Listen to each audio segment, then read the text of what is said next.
available for us right now. Mike, good morning to you. Yep. So Mike, you've been at Leonardtown High School you've been at Leonardtown High School for some time now. Have you had the opportunity to speak with families that are getting reunited for the first time? Yeah, we have, and we actually have reunions that are happening right now. Members of the media are interviewing a couple students and parents who are trying to get out of here as fast as possible. The sheriff's office is managing the logistics here, but the parents have just been overwhelmed, as we were saying in our last appearance here, to see the headlines across the country come alive here in such a small community and be playing out with their own family members has just been such a terrifying moment for a mother I spoke with probably 40 minutes ago, and she's been texting me just saying how grateful she was for members of the media for keeping them in the loop and letting them know that the worst of the shooting was over, that the suspect was knocked down and was wounded by this school resource officer and essentially made no longer a threat. So what you see right here, just families, it's kind of been if I might say, a slow process, just making sure that family members are who they say they are at the front door, figuring out where exactly they need to go to reunite with their sons or daughters.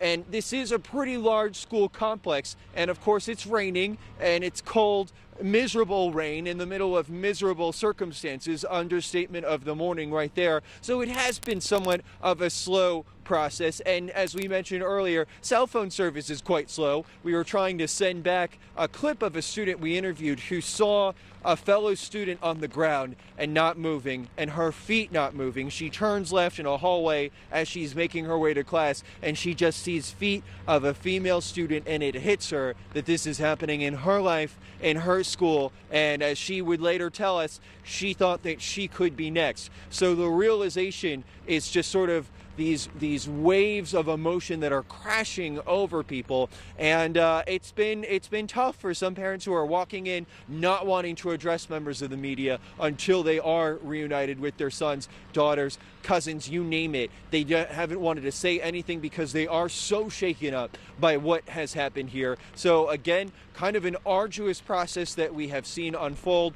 but when they are reunited, and now that we're getting word of the heroism that's been exhibited here this morning, and that we have that one student who is showing good signs of progress so early in this story and has been transferred from one medical center to another because she has shown such a good prognosis, that has certainly been good news that students here in this slow cell phone service have been able to garner from us and from others, and that is certainly lifting their spirits somewhat on this otherwise what has been nothing less of a miserable day.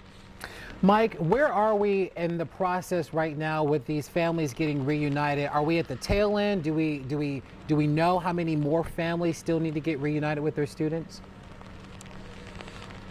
We don't know how many exactly, Larry. That number is unclear. We're pressing for a specific number, but the school staff right here is so preoccupied and focused with addressing the needs of these families first, and you don't, as a member of the media and as a journalist trying to be a strong witness and not getting in the way of these reunions, want to hold up that process. So we've asked for a specific number, but from what we and our team have been able to tell, it seems as though we are in the middle of this process. We're not near the end. It's been going on for about 2 hours, so to speak, from the very early stages, and you can see behind us there are people who are still being reunited, who are expressing their feelings to journalists who have come from as far as Baltimore and Philadelphia to hear these stories from the national news networks as well. And there's certainly a sense of shock that's setting in. So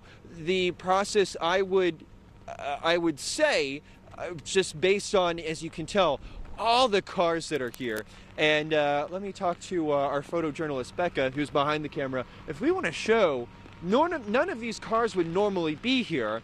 Of course, forget the news vans that you can see for some of these vehicles, but these are all parents who have come here from their busy days at work, who are overflowing the parking lot. So if you were to say, this is at the very end of the process, I don't think so. This parking lot is overflooded with parents, concerned family members who have come here to have these reunions, and you can certainly see just expressions of relief from people who are walking out of here reunited after, as we were saying, poor cell phone service, a scary set of circumstances after about 20 to 30 minutes of not knowing if the worst was over, and it certainly is now that we've garnered more information from that news conference.